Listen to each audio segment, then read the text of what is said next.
and welcome to Viva La Vulva, San Francisco. I am your host for the weekend. My name is Dr. Kara Quant, and I am so appreciative of all of you guys being here for this exhibit and this pop-up exhibit. I wanted to give you a little bit of information about myself. I wanted to introduce our artists, and then I wanted to introduce the people that are currently on this panel. So I am, again, Dr. Kara Quant, and I am an internal medicine doctor by day, and I like to curate art exhibits in on my spare time, whatever spare time I have. But the reason why I did it is because I realized in medical school and residency that there wasn't a lot of information around female sexual health. Like if I had a patient that came to me and had a question or problem about pain with sex or problems with orgasm, I was not able to give them the information or the resources that they needed in order to get better, get more pleasure during sex. And so I wanted to do something that was that brought some information about sexual health to the general public, to people that wanted to be aware of their bodies and kind of what's going on, and if they had any issues that there are resources out there for them. And I also appreciate the males in the audience today, and the reason why I say that is because during the last exhibit, this is the second exhibit that I have done.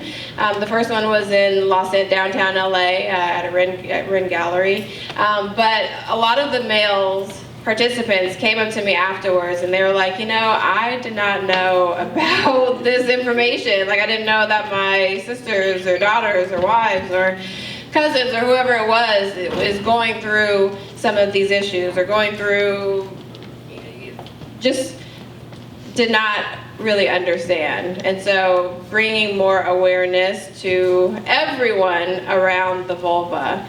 And the thing that is special is that it is Women's March Day, and yes, and we are celebrating women and we are celebrating the vulva because this area of our body is very powerful. Like we are literally sitting on our thrones. And actually Dr. Sherry Ross is the one that said that. She has a book called Sexuality, and she put that women are sitting on their thrones, and I do believe that. I mean, we have the ability to give birth, we have the ability to have bleed every month, we have the ability to, there's so much magnificence to the vulva, and I wanted to empower it as well as empower sexual health, and for people to know that they are not alone, and that there are resources out there for them, for you, for us. And so Lilo is our sponsor. Lilo is the big vibrator company. They are our sponsors. So I thank Lilo for being a part or sponsoring this exhibit. The Pelvic Health and Rehab Center is also our other sponsor. Rachel Gelman is one of the Bay Area directors of the Pelvic Health and Rehab Center. And there's just so many other sponsors that we have had, Metamore. And so I'm grateful that they were able to sponsor this event. And that you guys are here. And so I also wanted to introduce the artists that have wanted to contribute to this art exhibit. So some of the artists are currently on the panel right now.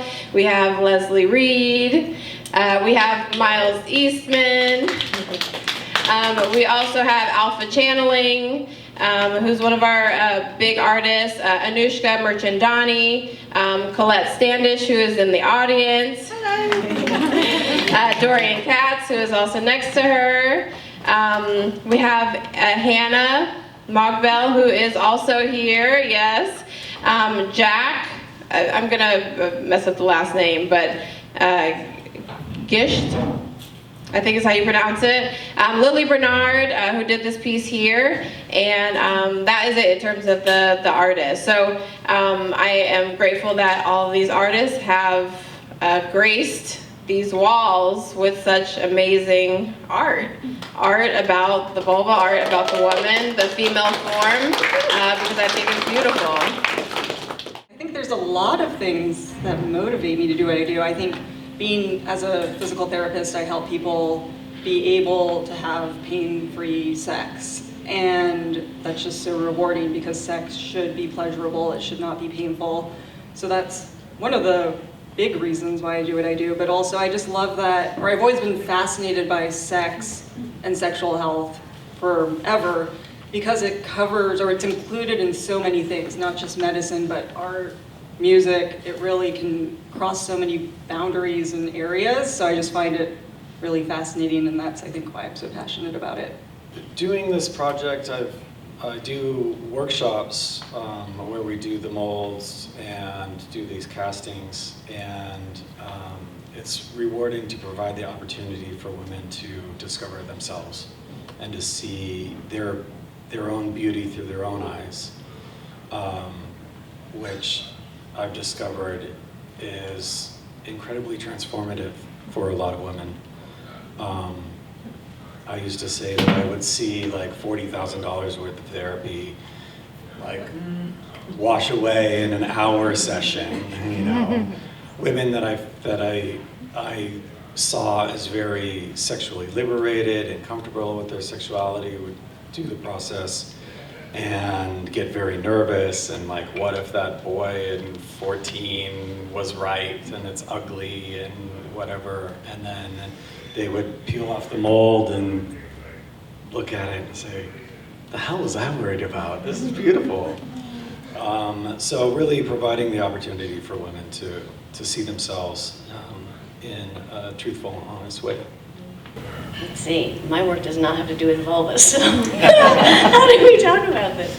I think my work is really about my lifelong spiritual process and evolution, and so I feel it's really important to just go with what comes through me, and I seem to be drawn to do icons that are self-portraits that speak to myself as every woman in her journey through her life and her healing and her coming into herself. Well, I want to start a little bit personal because this work is really personal for me. It's been most of my life that I've either been the kid who really wanted to talk about sex at slumber parties when everybody else was like, and onward from there. I thought that there was something wrong with me when I began my sexual journey. I wasn't orgasmic. I felt pretty ashamed about it. I was like, my attitude is good, what's wrong? What was wrong, of course, was the information that I had received and the information that any of my partners had received, not adequate.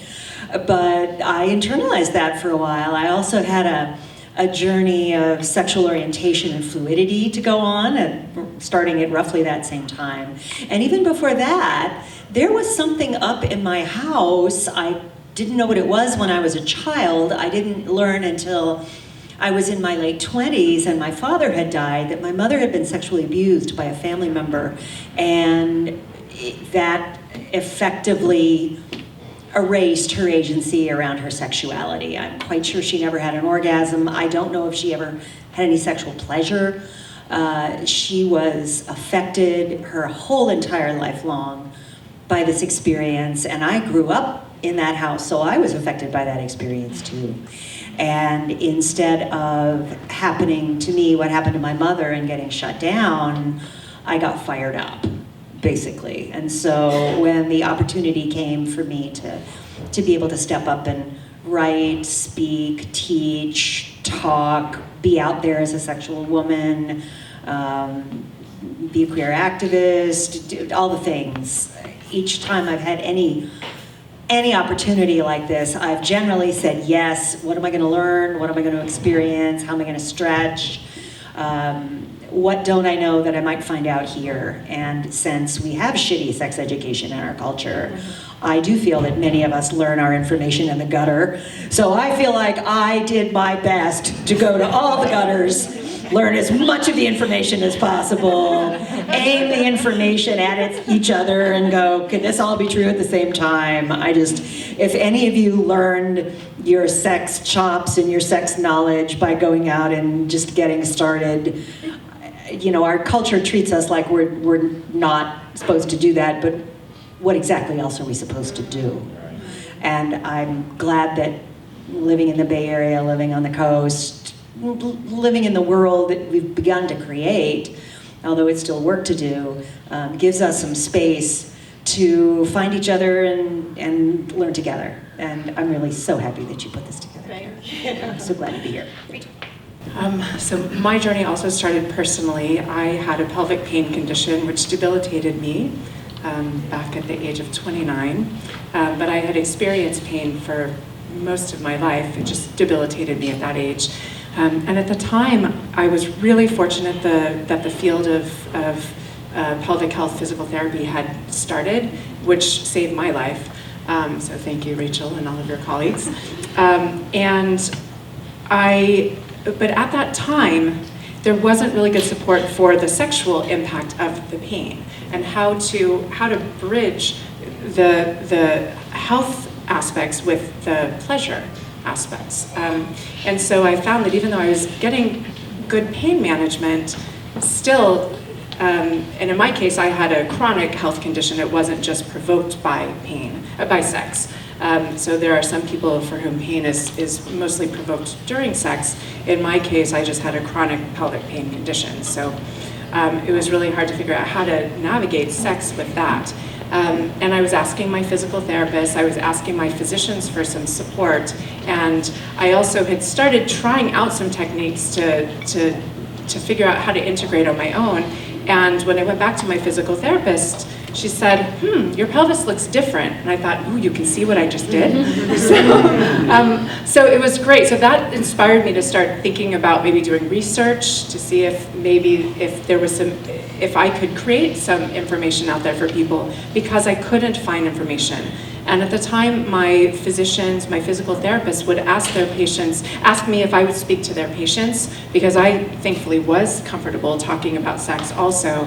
I was fortunate to have parents who took me to Planned Parenthood to take classes in sex ed when I was young. So for me, it seemed like the most natural thing to talk about. So I realized that just being who I was could help other people. So what motivates me the most right now is just knowing that other people don't have to go through that same journey of not having any information out there, and that they can have support. Even though their pain management may be effective, they may not be able to figure out how to integrate that into their sex lives. And so that's really fun for me to be able to help people find a way to personalize that, and have a sex life that matches what they envision. This is Dr. Diana Atashru. She is an assistant professor of OBGYN at Stanford University, not too far from here. She is also a female sexual pain specialist. And so I wanted to briefly introduce her. She is going to introduce herself, and she's going to talk about how to talk with your doctor about sex and in particular pelvic pain. So please listen up. Thank you, Dr. Atashru. Thank you. Thank you. Thank you all for being here. This is definitely the coolest backdrop that I have ever had in a talk, and hopefully this is going to be informative for you. I'm going to try not to be too formal about it, but just in general, I'm a gynecologist, but I did a little bit of extra training in pelvic pain. So a large cohort of the women that I see are women that actually have pain with intercourse or some other condition surrounding sexual pain and what that is. So I have to I tell my patients I'm like CSI. I collect clues and really figure out what's going on. And so hopefully will kind of shed some light to maybe what some of the causes of pelvic pain and the other things associated with it are. The JJ, or my hoo-ha. So this is the kind of terminology that we often hear in the clinic, because patients don't necessarily really feel comfortable talking about that vernacular. 50% of women never really talk about vaginal health with anyone, not even their closest friends or their family. 50% of women as well wonder if their vaginas are normal looking or pretty. And I sometimes see that in my office as well, and we can go into details about that later. Half of women can't identify their vagina on a diagram. They don't really know where it is, or they don't really look down there at all. And 1 in 10 women 16 to 35 years old have difficult time talking to their primary care provider about their own gynecologic health. So this is a big deal. especially I'm a patient as well, so it's a big deal for patients and providers. So I am co-curating this year's event with Francesca Sadin, who is here from, she's founder of LAI Creatives. And so I am an internist by day, and I also co-curate art exhibits in my spare time. But I am an internist, and I am passionate about female sexual health.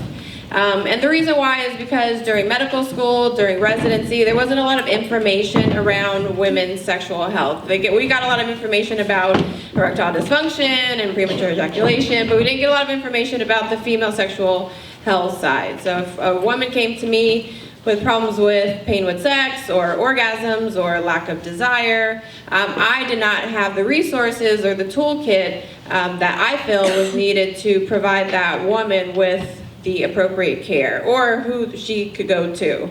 And so I wanted to create something that was not within the medical setting, because I feel like sometimes it could be very sterile and uptight in the medical setting. And I also feel like sometimes patients don't really ask the questions that they want to or need to ask in that setting. And so I wanted to do something very creative. I have a kind of background in art. I have my dad who's an artist, my brother who's an artist, and I don't personally do art, but I am passionate about art. And so I wanted to put female sexual health, the medical side, as well as the art side together. I also do feel like art is a means of healing, and the art that you see along the walls was curated to help with this discussion.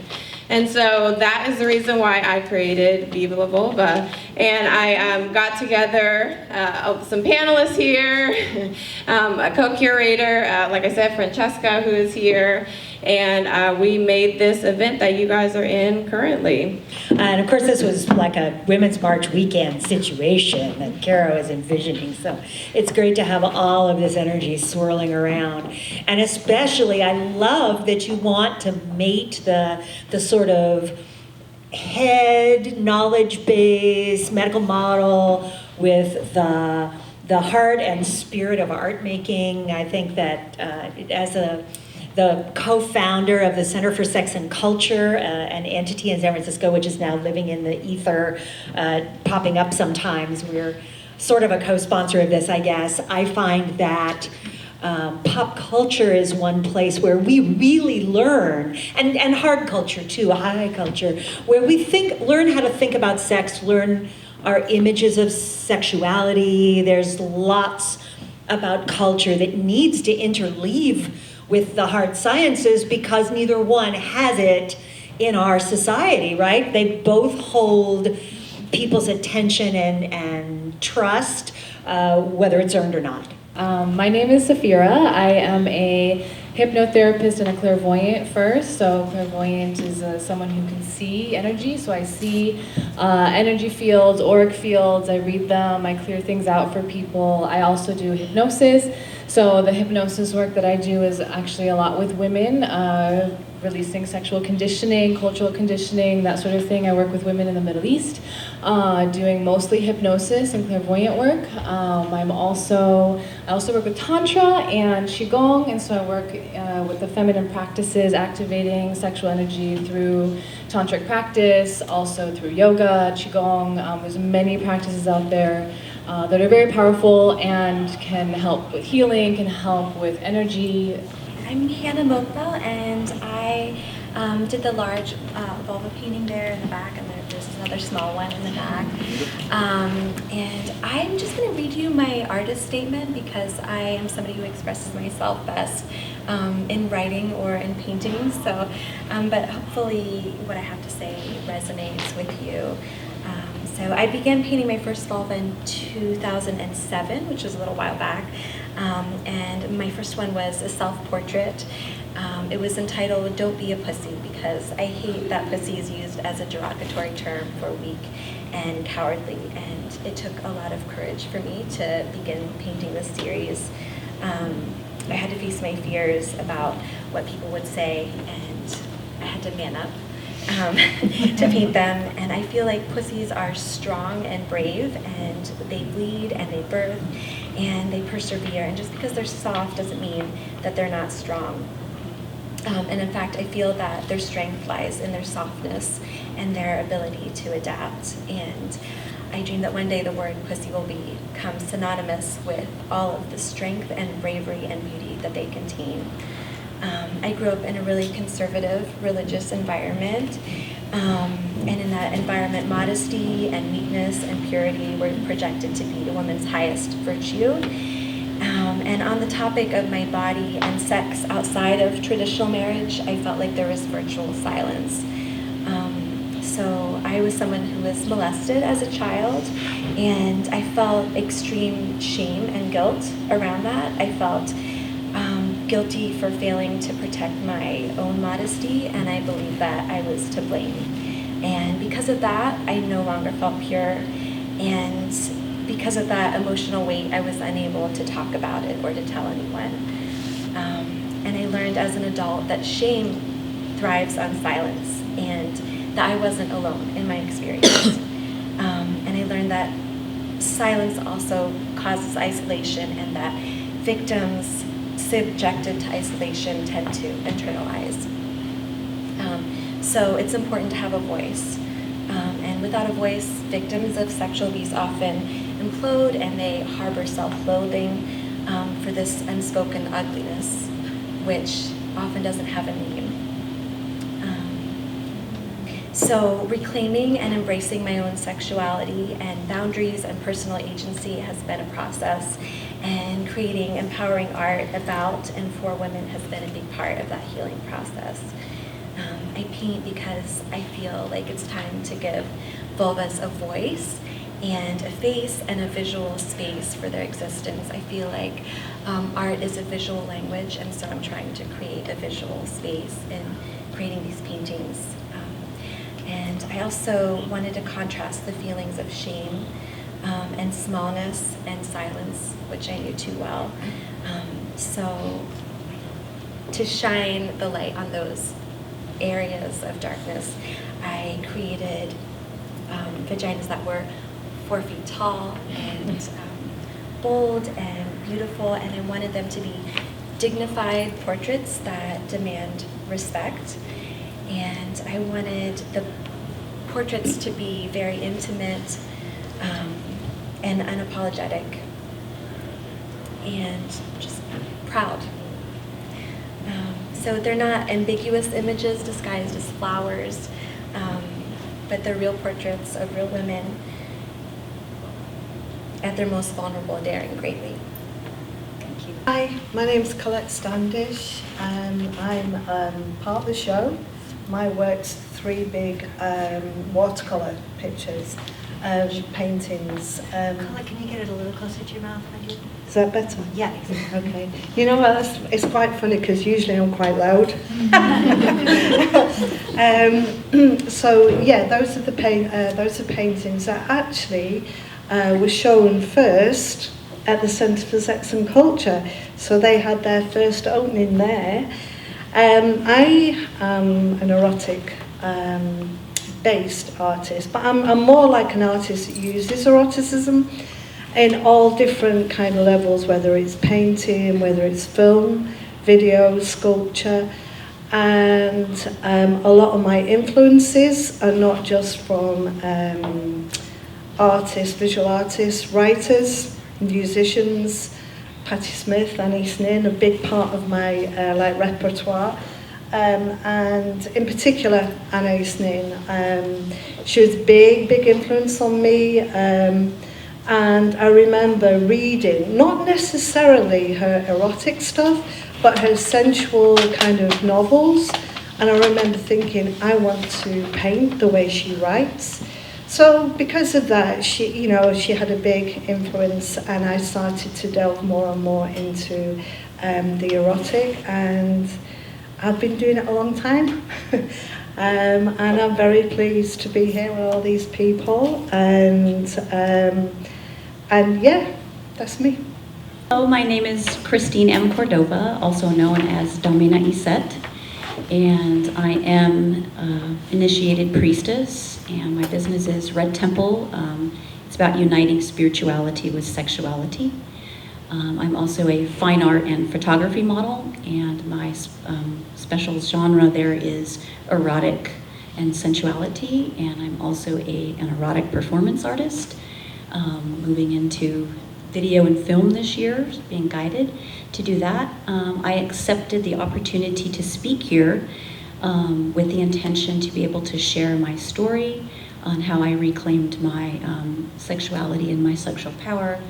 I was raised in a very strict Roman Catholic environment, and I went to an all-girls boarding school, so I was taught a lot of fear and shame and guilt around my sexuality. So I'd love to be able to support, it's my passion to support men and women to reclaim that part of themselves.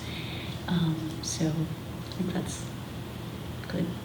Thank you, Dr. Kara and Francesca, for inviting me to this event.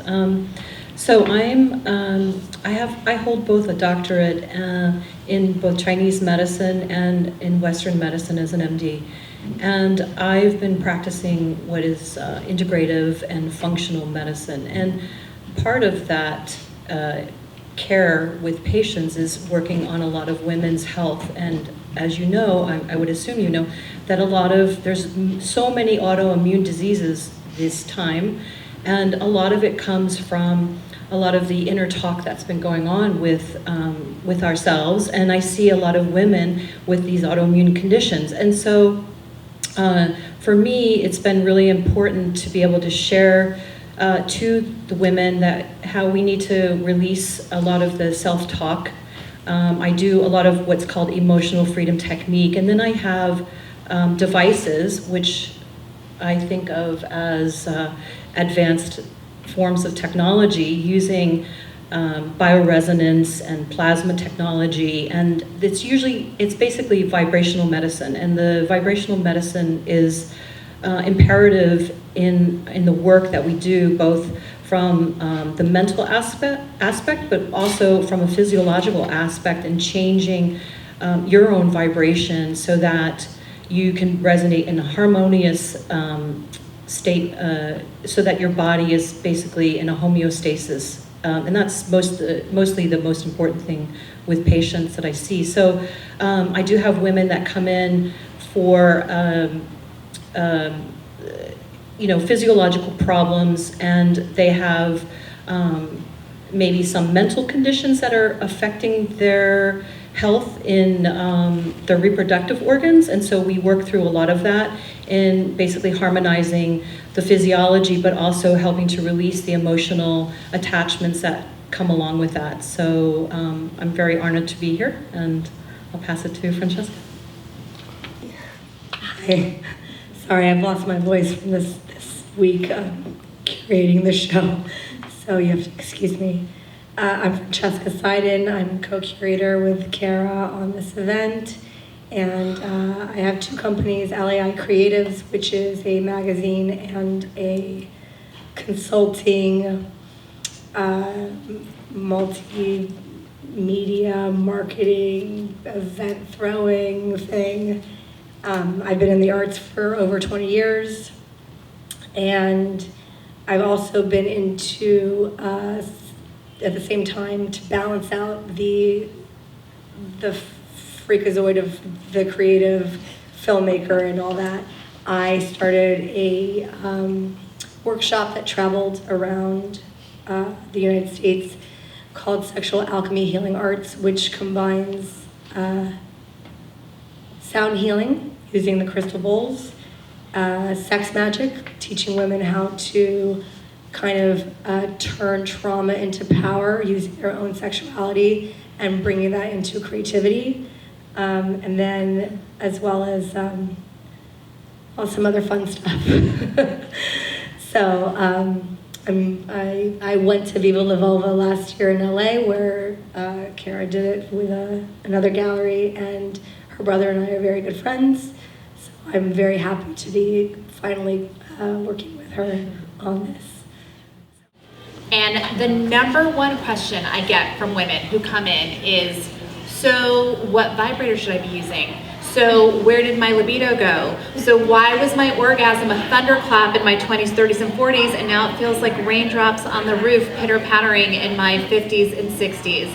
And there's so much we could get into here, and I do like to give a little bit of background about why toys are important for women and why it gets even more important as we get to midlife and beyond. So midlife being the menopause change and beyond. And why is it that men who are age matched, and I'm going to be heterocentric for a minute here, why is it that when women are in relationships with men who are in their postmenopausal years, the men just want to keep going? They could have sex all the time. I hear this from my patients all the time. All I want to do is play with my grandkids, play with my kids, read a book, watch TV, and all my partner wants to do is have sex. I will tell you that nature was not fair to women. And here's why. What happens when we go through menopause? Does anybody know why we go through menopause? How come men don't go through menopause? Someone take a guess. Just take a guess. Why do we go through menopause? So to stop having kids. To stop having kids. And what happens? We're animals, right? You know, when like they do these studies and they'll say, you know, rats kind of, when they're fertile, they're most fertile is when they start positioning themselves and showing like their partner. They put their hind part up to show that they're ready and willing. Well, we are animals, right? And so at some point, evolution decided that women should stop having children, probably to make sure that the younger generation survived. So women probably died a lot more in childbirth, leaving small children to fend for themselves. So this is called the grandmother theory. And for that reason, evolution made us not have babies anymore so that we could take care of our children and our grandchildren. What did the men have to do during that time, back in our ancestor caveman days?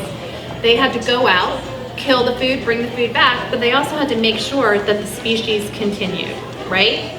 So men didn't go through a menopause. They kept their libido throughout their life until they died. Women didn't. Sex drive was originally to make babies. If you're not making babies anymore, you don't need a sex drive. What else happens to women during menopause? Our libido goes away. What dries up?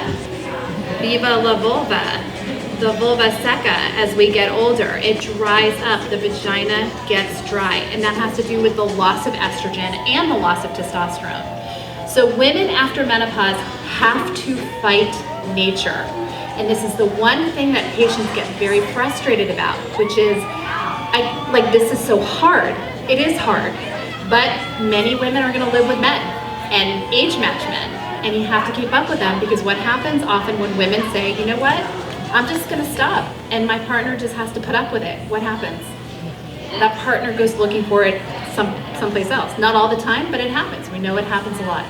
So a lot of what I do with my patients in my office is counseling about how do you counter the effects of menopause.